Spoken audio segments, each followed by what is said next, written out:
दिल्ली की उस रात में अजीब सी खामोशी थी। सरकारी कोठी में बैठी आईपीएस अधिकारी भावना राठौड़ की आंखें फाइल पर टिकी थी। फाइल का नेम था गोपनीय महिला जेल अनियमितता रिपोर्ट। फाइल खोलते ही जैसे दिल की धड़कनें तेज हो गई। उस रिपोर्ट में जेल के भीतर महिला कैदियों के साथ दुर्व्यवहार, यौन शोषण, मानसिक उत्पीड़न और दरोगा रंजीत यादव की वहशी करतूते के बारे में लिखा था और नीचे दो धुंधली तस्वीरें और एक ऑडियो फाइल थी जो सच्चाई को चीख चीख कर बयां कर रही थी। भावना जानती थी कि अगर वो चाहें तो उच्च स्तरीय जांच बैठा सकती हैं, लेकिन उन्हें ये भी पता था कि न्याय की गाड़ी धीमी होती है और उस बीच कई चीखें दम तोड़ सकती हैं। उस रात उन्होंने फैसला किया, वो खुद जेल जाएंगी, एक आम महिला बनकर। 3 दिन बाद जेल के भारी फाटक खुला और एक जीप दाखिल हुई। उसमें एक टूटी बिखरी सी महिला थी, गौरी, विधवा। उस पर पति की हत्या का झूठा आरोप था, लेकिन असल में वह थी आईपीएस भावना राठौड़। उसने सब कुछ छोड़ दिया था, अपना नाम, ओहदा, पहचान, सिर्फ इस सच्चाई को उजागर करने के लिए। जेल की पहली ही रात उसकी आत्मा कांप गई। बदबूदार खाना, गालियां देती प्रहरी और कोठरियों में सिसकती औरतें। उसे लगा ये जेल नहीं, नरक था। अगले दिन रुबीना नाम की एक कैदी ने धीरे से फुसफुसाकर कहा, बहन, ज्यादा मत बोलो। दरोगा की नजर पड़ गई तो तू भी खत्म।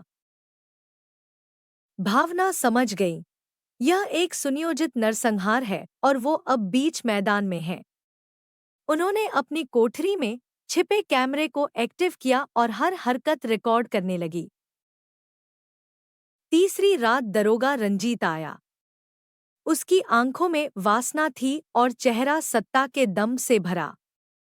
और बोला, नई हवा आई है जेल में, और भावना के करीब आने की कोशिश की।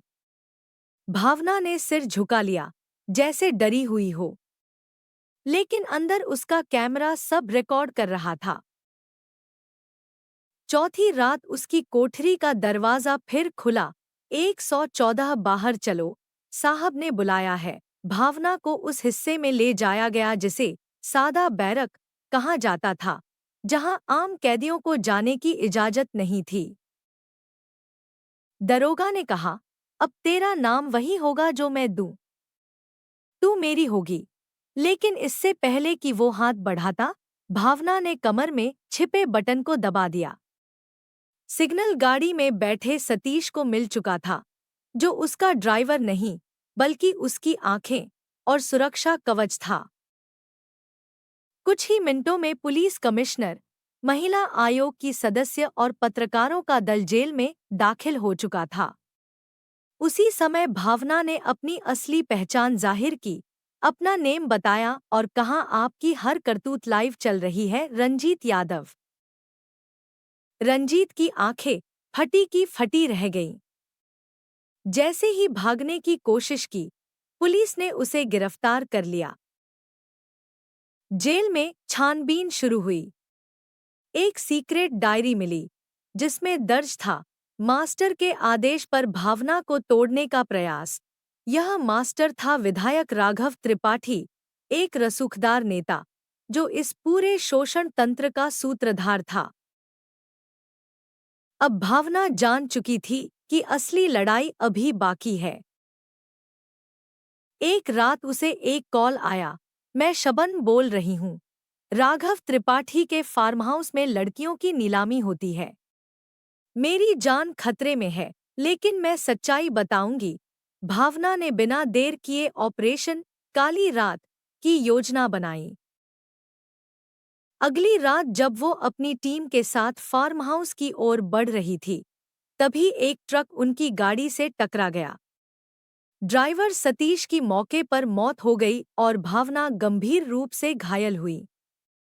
यह कोई हादसा नहीं, साजिश थी। लेकिन स्ट्रेचर पर लेटे हुए भी भावना ने कहा, ऑपरेशन रुकेगा नहीं। रात के 12 बजे फार्म हाउस पर छापा पड़ा। गोलियां चली, दरवाजे तोड़े गए, औरतें रोती हुई मिली। राघव त्रिपाठी को पीछे के रास्ते से भागते हुए गिरफ्तार कर लिया गया। अदालत में सबूत, गवाह और वीडियो फुटेज पेश हुए। जनता ने नारे लगाए, आईपीएस भावना जिंदाबाद। कोर्ट ने राघव को उम्रकैद की सजा सुनाई। गृह मंत्रालय ने भावना को शौर्य पदक देने की घोषणा की, लेकिन वह किसी मंच पर नहीं गई। वह उस जेल लौटीं जहां यह सब शुरू हुआ था, उस कोठरी के सामने खड़ी हुई जहां गौरी ने पहली रात गुजारी थी। अब यहाँ सिसकियां नहीं गूंजेंगी, अब यहाँ न्याय बोलेगा, उन्होंने कहा। यह कहानी सिर्फ भावना की नहीं, हर उस महिला की है जिसने अन्याय के खिलाफ आवाज उठाई।